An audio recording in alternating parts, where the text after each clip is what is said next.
Attention, ici, on apprend le français pas à pas, avec un objectif simple, parler comme un pro. Bienvenue sur Pro en français. Dans ce podcast, tu vas apprendre à parler français avec confiance et naturel.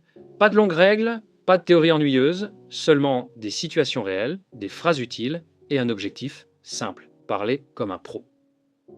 Et avant de commencer, je veux remercier du fond du cœur tous les nouveaux abonnés et aussi ceux qui m'écoutent depuis le début. Merci pour vos messages, vos partages, vos encouragements.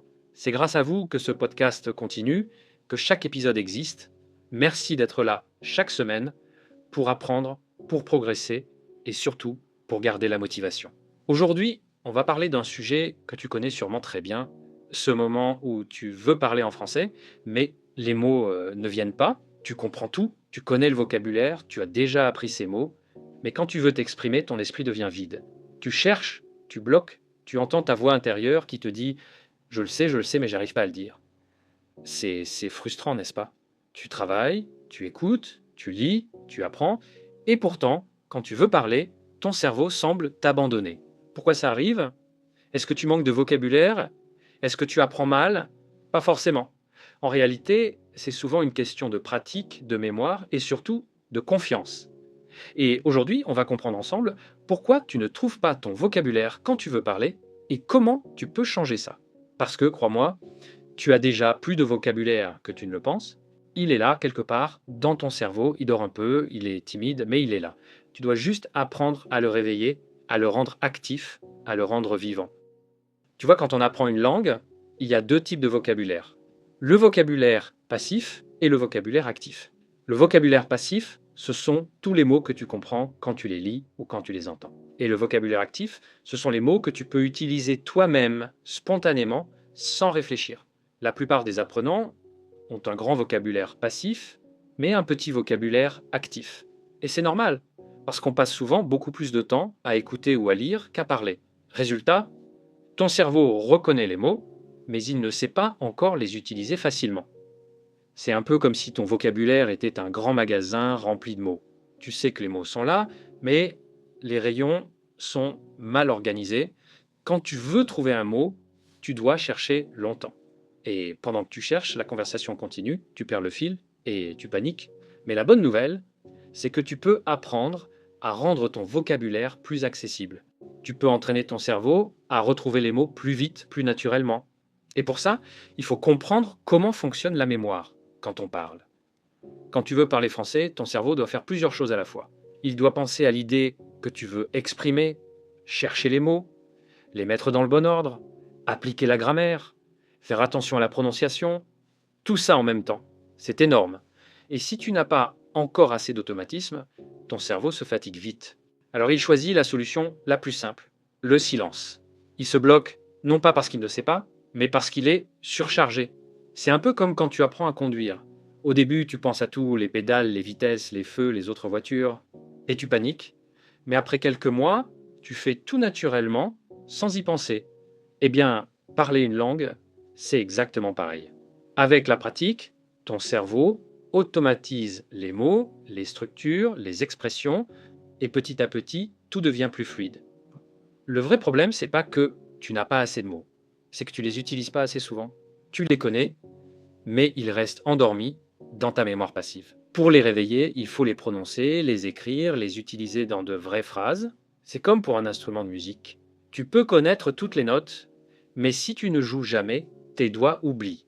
Le vocabulaire, c'est pareil, il faut le jouer régulièrement. Alors comment faire pour activer ton vocabulaire? Il n'y a pas de secret magique, mais il y a des habitudes efficaces.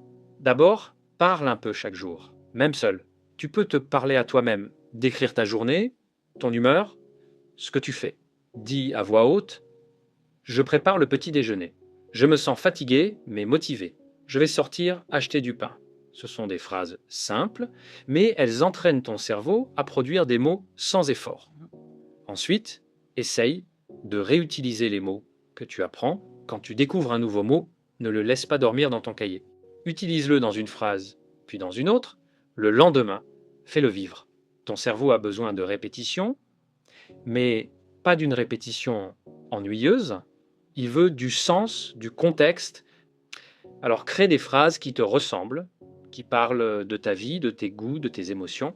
Par exemple, si tu apprends le mot profiter, ne dis pas juste profiter égale to enjoy, dis plutôt je profite du soleil aujourd'hui ou je veux profiter de mes vacances. C'est plus concret, plus vivant et ton cerveau retiendra le mot naturellement. Un autre point important, ton cerveau apprend mieux quand tu ressens une émotion. Tu te souviens mieux des mots qui te font rire, rêver ou réfléchir. Alors choisis des contenus qui te plaisent vraiment. Si tu aimes la musique, écoute des chansons en français. Si tu aimes les histoires, écoute des podcasts ou regarde des séries. Quand tu apprends dans le plaisir, ton cerveau travaille sans effort. Tu peux aussi t'aider des images. Associe chaque mot à une image mentale. Par exemple, pour le mot rapide, imagine une voiture de course. Pour le mot silencieux, imagine une forêt calme. Ces petites associations aident ton cerveau à retrouver les mots plus facilement quand tu veux parler. Et puis, il y a un autre facteur souvent oublié, le stress. Quand tu es stressé, ton cerveau bloque. Il entre en mode survie et il se concentre uniquement sur le moment présent. Il ne cherche plus les mots, il cherche à te protéger. C'est pour ça que parfois, tu connais le mot, mais il disparaît juste au moment où tu en as besoin. Ton stress l'a caché. Alors, la solution, c'est d'apprendre à parler sans pression. Dis-toi que tu n'as pas besoin d'être parfait. Tu peux reformuler, tu peux chercher tes mots, tu peux faire des pauses. Les francophones le font aussi. Ils disent attends, comment dire, tout le temps. Ces petits moments sont naturels, humains, normaux. Ils ne te rendent pas moins fluide, ils te rendent plus authentique. Et n'oublie pas, le silence n'est pas un échec. Parfois, faire une petite pause te permet de mieux réfléchir. Tu n'as pas besoin de parler vite, tu as besoin de parler clairement. Tu peux aussi t'entraîner avec des exercices d'activation. Par exemple, choisis un mot et donne-toi 30 secondes pour dire le plus de phrases possible avec ce mot. Ou choisis un thème, par exemple la nourriture, et essaie d'en parler sans t'arrêter pendant une minute. Même si tu fais des fautes, c'est pas grave. Le but, c'est de débloquer ton cerveau, de l'habituer à réagir rapidement. Et surtout, ne reste pas seul avec ton français. Cherche des occasions de parler, même petites, une conversation de 5 minutes avec un ami, un échange sur Internet, une discussion dans un café. Chaque moment compte. Tu peux aussi rejoindre des communautés en ligne, participer à des tandems linguistiques ou simplement commenter des vidéos en français. L'important, c'est de pratiquer. Tu vois, le vocabulaire, c'est comme une langue vivante à l'intérieur de toi. Si tu ne le fais pas respirer, il s'endort. Mais si tu le fais vivre, il s'éveille, il se renforce, il devient plus rapide. Et tu sais quoi? Ton cerveau apprend, même quand tu fais des erreurs. Chaque fois que tu cherches un mot, que tu hésites, que tu corriges, ton cerveau fait des connexions. C'est ce processus, parfois inconfortable, qui construit ta fluidité. Alors, sois patient avec toi-même. La fluidité ne vient pas du jour au lendemain, elle se construit petit à petit, mot après mot, phrase après phrase. Il faut aussi apprendre à faire confiance à ta mémoire. Beaucoup d'apprenants paniquent au moment de parler parce qu'ils ont peur d'oublier, mais paradoxalement, plus tu cherches à tout retenir, plus tu oublies. La mémoire fonctionne mieux quand elle est détendue. Alors, laisse un peu de liberté à ton esprit. Les mots que tu utilises souvent resteront naturellement, ceux que tu oublies reviendront plus tard quand tu en auras besoin. Et puis rappelle-toi que tu n'es pas seul à vivre ça. Tous les apprenants, quel que soit leur niveau, passent par ce blocage. C'est un passage obligé. Même les polyglottes, même les profs de langue, ont vécu ce moment où les mots ne sortaient pas, mais ils ont continué jour après jour jusqu'à ce que parler devienne naturel. Et toi aussi, tu vas y arriver. Alors, quand tu sens que les mots ne viennent pas, ne te décourage pas, respire, souris, reformule. Dis les choses avec d'autres mots, utilise des gestes, simplifie tes phrases. La communication, c'est pas la perfection, c'est le partage. Et petit à petit, ton cerveau va comprendre que parler français n'est pas dangereux. Il va se détendre, il va collaborer avec toi. Et les mots vont revenir. Tu sais, ton vocabulaire, c'est comme un muscle. Plus tu l'utilises, plus il devient fort.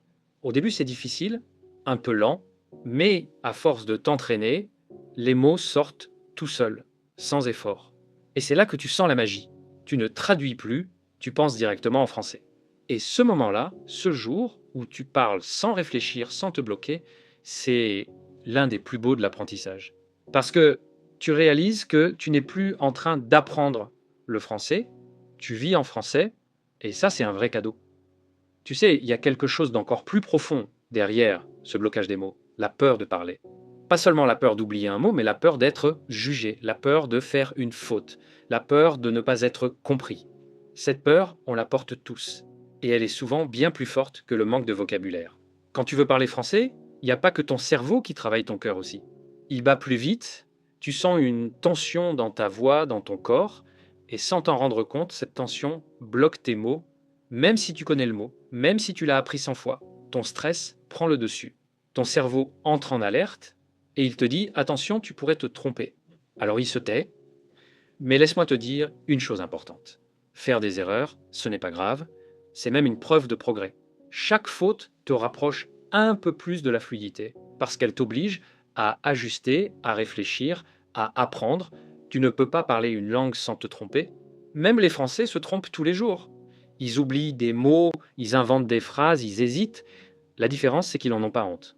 Ce qui te bloque, c'est pas ton français, c'est ton regard sur toi-même. Tu veux bien parler, tu veux être compris, tu veux montrer que tu fais des efforts et c'est admirable. Mais parfois, tu veux tellement bien faire que tu oublies de parler tout court. Tu attends le mot parfait, la phrase parfaite, le bon moment, et pendant ce temps, la conversation passe. Alors arrête d'attendre la perfection. Parle, même si c'est imparfait. Parce que la perfection n'est pas naturelle, mais la communication, elle, l'est. Quand tu parles avec ton cœur, les gens t'écoutent, même si tu fais des fautes. Ils comprennent ton intention, ton énergie, ton envie de partager. Et tu sais quoi? Les Français adorent les gens qui essaient de parler leur langue. Ils trouvent ça courageux, touchant, inspirant. Même si tu fais une erreur, ils t'encourageront. Parce qu'ils savent que c'est pas facile. Alors, la prochaine fois que tu bloques, pense à ça. Tu n'as pas besoin d'être parfait pour être compris. Tu as juste besoin d'être sincère. Et si tu veux aller plus loin, voici un petit exercice mental que tu peux essayer. Quand tu sens que les mots ne viennent pas, au lieu de paniquer, souris, respire profondément et dis-toi, ok, je cherche mes mots, c'est normal. Tu peux même le dire à ton interlocuteur, attends, je cherche le mot. C'est une phrase toute simple, mais elle te donne le contrôle. Elle transforme ton blocage en moment naturel de communication, et plus tu le fais, plus tu verras que les gens attendent, qu'ils t'écoutent, qu'ils te laissent le temps, parce que ce qu'ils apprécient, c'est pas la vitesse, c'est la connexion. Une autre astuce, arrête de te comparer aux autres. Sur les réseaux, on voit des apprenants qui parlent comme des natifs, sans hésitation, sans accent, mais tu vois pas tout ce qu'il y a derrière. Des heures de pratique, des erreurs, des moments de doute. Chacun avance à son rythme, avec son histoire, sa langue maternelle, ses blocages. Ce n'est pas une course. Ton parcours est unique et c'est ce qui le rend beau. Et puis, rappelle-toi pourquoi tu apprends le français. Tu ne l'apprends pas pour impressionner les autres, tu l'apprends pour communiquer, pour vivre quelque chose de nouveau, pour ouvrir des portes. Chaque mot que tu prononces, même avec hésitation, t'ouvre un peu plus au monde. Alors, au lieu de dire je ne trouve pas mes mots, dis-toi mes mots arrivent doucement, ils apprennent à sortir. Et sois fier de chaque progrès, même minuscule, parce que chaque phrase que tu dis, chaque mot que tu prononces, c'est une victoire. Petit à petit, tu verras que ton vocabulaire se débloque, que tu retrouves les mots plus vite, que tu commences à penser en français sans t'en rendre compte, et c'est là que tu sentiras cette petite magie. Le français devient une partie de toi, pas juste une langue que tu apprends, mais une langue que tu vis, que tu ressens. Et tu verras aussi qu'à ce moment-là, le stress disparaît, parce que tu ne joues plus à parler français, tu parles vraiment français. Alors, garde confiance. Même si parfois tu bloques, même si tu oublies, ce n'est pas un échec. C'est juste une étape. Continue de pratiquer, de parler, d'écouter, d'expérimenter, et un jour tu verras, les mots seront là, sans effort, sans stress. Merci d'avoir écouté ce podcast jusqu'à la fin. Si cet épisode t'a aidé, pense à t'abonner, à laisser un petit commentaire ou à le partager avec quelqu'un qui apprend aussi le français. Ton soutien, c'est ce qui me motive à continuer à enregistrer ces épisodes, à t'aider à progresser et à te rappeler que tu es capable. Continue à apprendre, à t'exprimer, à parler et surtout, n'oublie pas, les mots sont déjà en toi. Il suffit juste de leur donner la liberté de sortir. À très bientôt sur Pro en français et surtout parle comme un pro.